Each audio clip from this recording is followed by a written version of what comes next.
Hello everyone, कैसे हैं दोस्तों। आप लोगों का हमारे YouTube channel yes edu world में बहुत बहुत स्वागत है। दोस्तों, आज मैं आप लोगों के लिए बैंक की वैकेंसी की इंफॉर्मेशन लेकर के आया हूं। दोस्तों, अगर आपके पास ग्रेजुएशन की डिग्री है, स्नातक की डिग्री है और आप बैंक में नौकरी करना चाहते हैं, परमानेंट गवर्नमेंट जॉब चाहते हैं, तो दोस्तों आप लोगों के लिए बहुत अच्छा मौका है। बिहार राज्य सहकारी बैंक लिमिटेड में वैकेंसी निकली है, Bihar state cooperative bank limited में वैकेंसी निकली है। दोस्तों, इसके अलावा जिला केंद्रीय सहकारी बैंकों में भी वैकेंसी है, डिस्ट्रिक्ट सेंट्रल कोऑपरेटिव बैंक में भी वैकेंसी है। दोस्तों, जो पोस्ट है असिस्टेंट की पोस्ट है, कस्टमर सर्विस एग्जीक्यूटिव की पोस्ट है। दोस्तों, इसमें आपको कई तरह का काम करना पड़ सकता है। दोस्तों, जो एप्लीकेशन की स्टार्टिंग डेट है 21 जून 2025 है। 21 जून 2025 से एप्लीकेशन स्टार्ट है और जो एप्लीकेशन की लास्ट डेट है 10 जुलाई 2025 है। 10 जुलाई 2025 तक आप इसमें अप्लाई कर सकते हैं। आपको इसमें ऑनलाइन मोड में अप्लाई करना है। अगर टोटल नंबर आप पोस्ट की बात करें, टोटल नंबर आप वैकेंसीज की बात करें तो 257 पद हैं, 257 पोस्ट है जिसके लिए एप्लीकेशन इनवाइट किया गया है। दोस्तों, यहाँ पर बैंक वाइज वैकेंसी भी दी गई है और यहाँ पर सैलरी भी दी गई है, पे स्केल भी यहाँ पर दिया गया है।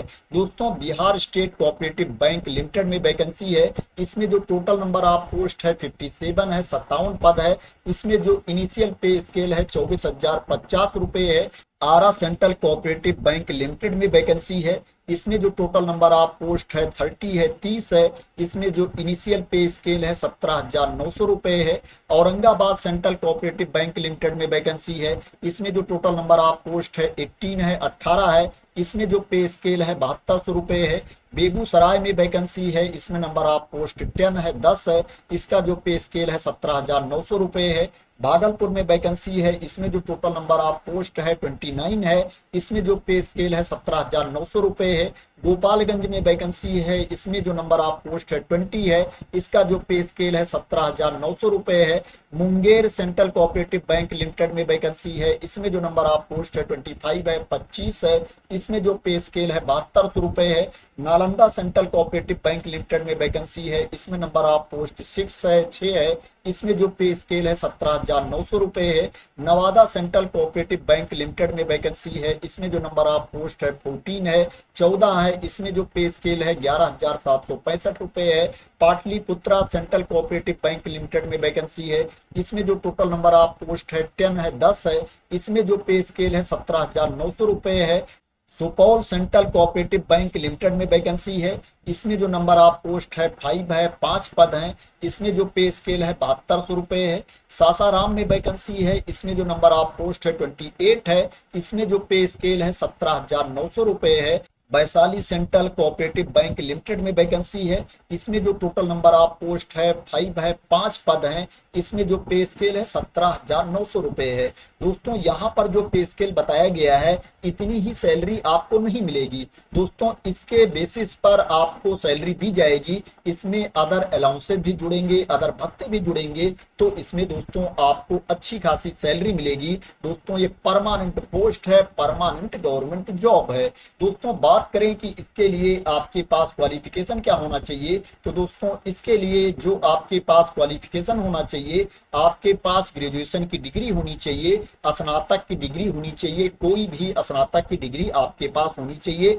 1 जून 2025 को आपके पास क्वालिफिकेशन होना चाहिए और आपको कंप्यूटर का नॉलेज भी होना चाहिए और आपके पास कंप्यूटर में डिप्लोमा होना चाहिए, बेसिक डिप्लोमा होना चाहिए कंप्यूटर एप्लीकेशन में। डीसीए आपके पास होना चाहिए। एज की बात करें तो दोस्तों आपकी एज 18 साल से कम नहीं होनी चाहिए और 33 साल से ज्यादा नहीं होनी चाहिए। जो मिनिमम एज है 18 ईयर्स है और जो अपर एज लिमिट है, अधिकतम उम्र सीमा है, वो 33 ईयर्स है, 33 साल है। जो आपके एज की गणना की जाएगी 1 जून 2025 को आपके एज की गणना की जाएगी। ये एज उनके लिए है जिनको अपर एज लिमिट में छूट नहीं मिलती है। जिनको एज में छूट मिलती है, उम्र में छूट मिलती है, उनको रूल के अकॉर्डिंग छूट भी दी जाएगी। मैं बता देता हूं किसको कितनी छूट दी जाएगी। दोस्तों जो एससी कैटेगरी के कैंडिडेट हैं, एसटी कैटेगरी के कैंडिडेट हैं, उनको 5 साल की छूट दी जाएगी, 5 इयर्स की छूट दी जाएगी।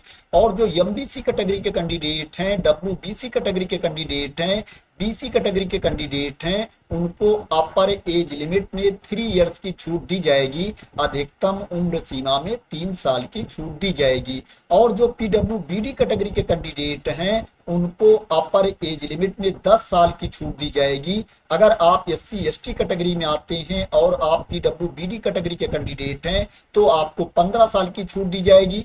और अगर आप पीडब्ल्यूबीडी कैटेगरी के कैंडिडेट हैं, एमबीसी कैटेगरी में आते हैं, बीसी कैटेगरी में आते हैं, डब्ल्यूबीसी कैटेगरी में आते हैं, तो आपको अपर एज लिमिट में 13 साल की छूट दी जाएगी, 13 इयर्स की छूट दी जाएगी। अगर आप अनरिजर्व कैटेगरी में आते हैं, पीडब्ल्यूबीडी कैटेगरी के कैंडिडेट हैं, तो आपको अपर एज लिमिट में 10 साल की छूट दी जाएगी, 10 इयर्स की छूट दी जाएगी। तो ये एज में रिलैक्सेशन के बारे में इंफॉर्मेशन थी, एज में छूट के बारे में इंफॉर्मेशन थी।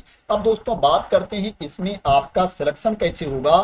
दोस्तों इसमें जो आपका सिलेक्शन होगा, रिटन टेस्ट के बेसिस पर आपका सिलेक्शन होगा। दोस्तों इसमें जो एग्जाम होगा, 2 एग्जाम होगा दोस्तों, प्रारंभिक परीक्षा होगी और आपकी मुख्य परीक्षा होगी।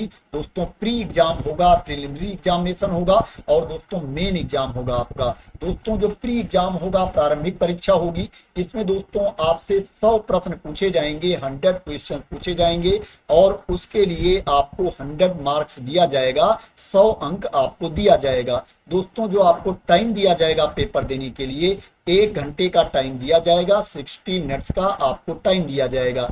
बात करें कहां कहां से प्रश्न आपसे पूछे जाएंगे, तो इसमें इंग्लिश लैंग्वेज से 30 क्वेश्चन पूछे जाएंगे, 30 प्रश्न पूछे जाएंगे, उसके लिए आपको 30 अंक मिलेगा। रीजनिंग से 35 क्वेश्चन पूछे जाएंगे, उसके लिए आपको 35 मार्क्स मिलेगा।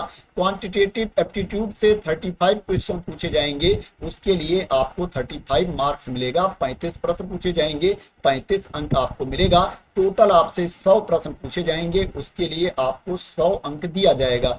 जो प्रश्न आपका होगा इंग्लिश और हिंदी दोनों में होगा, ओनली लैंग्वेज के क्वेश्चंस को छोड़ करके, भाषा के प्रश्नों को छोड़ करके। जो प्रश्न आपसे पूछे जाएंगे, ऑब्जेक्टिव टाइप के क्वेश्चन आपसे पूछे जाएंगे, बहुविकल्पीय प्रश्न आपसे पूछे जाएंगे। मेन एग्जाम की बात करें तो इसमें टोटल आपसे 200 क्वेश्चंस पूछे जाएंगे, 200 प्रश्न आपसे पूछे जाएंगे, उसके लिए आपको 200 अंक दिए जाएंगे, 200 मार्क्स आपको दिए जाएंगे। जो आपको टाइम दिया जाएगा, 120 मिनट्स का टाइम आपको दिया जाएगा, 2 घंटे का टाइम आपको पेपर देने के लिए दिया जाएगा। इसमें रीजनिंग से 40 क्वेश्चन पूछे जाएंगे, 40 प्रश्न आपसे पूछे जाएंगे, उसके लिए आपको 40 अंक मिलेगा, 40 मार्क्स मिलेगा। कंप्यूटर नॉलेज से 40 क्वेश्चन पूछे जाएंगे, 40 प्रश्न पूछे जाएंगे, उसके लिए आपको 40 अंक दिया जाएगा। और जर्नल अवेयरनेस से 40 क्वेश्चन पूछे जाएंगे, 40 प्रश्न पूछे जाएंगे और उसके लिए आपको 40 अंक दिया जाएगा। इंग्लिश लैंग्वेज से या हिंदी लैंग्वेज से 40 क्वेश्चन पूछे जाएंगे, 40 प्रश्न पूछे जाएंगे, उसके लिए आपको 40 अंक दिया जाएगा। इसमें इंग्लिश या हिंदी में से एक लैंग्वेज आपको चूज करना पड़ेगा, एक भाषा आपको चुनना पड़ेगा। जो लैंग्वेज आप चूज करोगे उसी से क्वेश्चन आपसे पूछे जाएंगे, उसी से प्रश्न आपसे पूछे जाएंगे। 40 प्रश्न आपसे पूछे जाएंगे, उसके लिए आपको 40 अंक मिलेगा। क्वांटिटेटिव एप्टीट्यूड से 40 क्वेश्चन पूछे जाएंगे, उसके लिए आपको 40 मार्क्स मिलेगा। 40 प्रश्न पूछे जाएंगे क्वांटिटेटिव एप्टीट्यूड से, उसके लिए आपको 40 अंक मिलेगा। मेन एग्जाम में आपसे टोटल 200 क्वेश्चंस पूछे जाएंगे, उसके लिए आपको 200 मार्क्स मिलेगा और आपको 2 घंटे का टाइम दिया जाएगा। दोस्तों इसमें नेगेटिव मार्किंग भी होगी। अगर आप किसी प्रश्न का गलत उत्तर देते हो तो एक गलत उत्तर के लिए आपके 0.25 मार्क्स काट लिए जाएंगे, 0.25 अंक आपके काट लिए जाएंगे अगर आप किसी प्रश्न का गलत उत्तर देते हो। जो प्रश्न आपसे पूछे जाएंगे, बहुविकल्पीय प्रश्न आपसे पूछे जाएंगे, ऑब्जेक्टिव टाइप के क्वेश्चंस आपसे पूछे जाएंगे। जो एक प्रश्न होगा दोस्तों आपका, वो 1 अंक का होगा। 1 क्वेश्चन के लिए आपको 1 मार्क दिया जाएगा। अब दोस्तों बात करते हैं इसमें आपको फीस कितनी पे करनी पड़ेगी। दोस्तों इसमें अगर आप अनरिजर्व कैटेगरी में आते हैं, ओबीसी कैटेगरी के कैंडिडेट हैं, तो आपको 1000 रुपीज फीस पे करनी पड़ेगी, 1000 रुपए फीस आपको पे करनी पड़ेगी। अगर आप एससी कैटेगरी के कैंडिडेट हैं, एसटी कैटेगरी के कैंडिडेट हैं, पीएचडी कैटेगरी के कैंडिडेट हैं, तो आपको 800 रुपीज फीस पे करना पड़ेगा, 800 रुपये फीस पे करना पड़ेगा। दोस्तों इसमें दूसरे राज्य के अभ्यर्थी भी अप्लाई कर सकते हैं, लेकिन जो अदर स्टेट के कैंडिडेट अप्लाई करेंगे, वो अनरिजर्व कैटेगरी में अप्लाई करेंगे, उनको 1000 रुपये फीस पे करना पड़ेगा, 1000 रुपीज फीस पे करना पड़ेगा। अब दोस्तों बात करते हैं इसमें आपको अप्लाई कैसे करना है, कहां पर जाकर के आपको अप्लाई करना है। दोस्तों ये अप्लाई करने का लिंक है, इसी पर आकर के आपको अप्लाई करना है। पहले इसमें आपको रजिस्ट्रेशन करना पड़ेगा।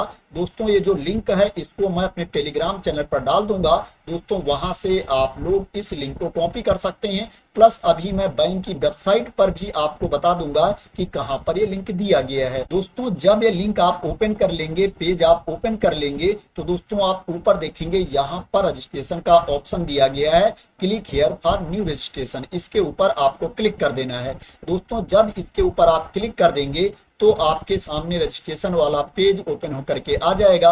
दोस्तों यहाँ पर जो जो डिटेल्स मांगी जा रही है फिल करना है आपको। उसके बाद दोस्तों सेव एंड नेक्स्ट कर देना है आपको। इसके बाद दोस्तों यहाँ पर जितने भी स्टेप हैं आपको कंप्लीट कर लेना है। इसके बाद फोटो एंड सिग्नेचर का ऑप्शन आएगा, डिटेल्स का ऑप्शन आएगा, प्रीव्यू का ऑप्शन आएगा, अपलोड्स का ऑप्शन आएगा, पेमेंट का ऑप्शन आएगा। दोस्तों आपको सभी सेक्शन कंप्लीट कर लेना है। इस तरह से आप इस पेज पर आकर के ऑनलाइन रजिस्ट्रेशन कर सकते हैं और ऑनलाइन अप्लाई कर सकते हैं। अब दोस्तों मैं आप लोगों को बता देता हूं कि वेबसाइट पर जाकर के आप एडवर्टाइजमेंट कैसे देख सकते हैं। ये जो अप्लाई करने का लिंक है ये वेबसाइट पर कहां पर दिया गया है। दोस्तों ये वेबसाइट है Bihar state cooperative bank limited की। दोस्तों जब ये वेबसाइट आप ओपन कर लेंगे तो दोस्तों आप ऊपर देखेंगे यहाँ पर दिया गया है करियर, इसके ऊपर आपको क्लिक कर देना है। जब इसके ऊपर आप क्लिक कर देंगे तो दोस्तों आपके सामने करियर वाला पेज ओपन होकर के आ जाएगा।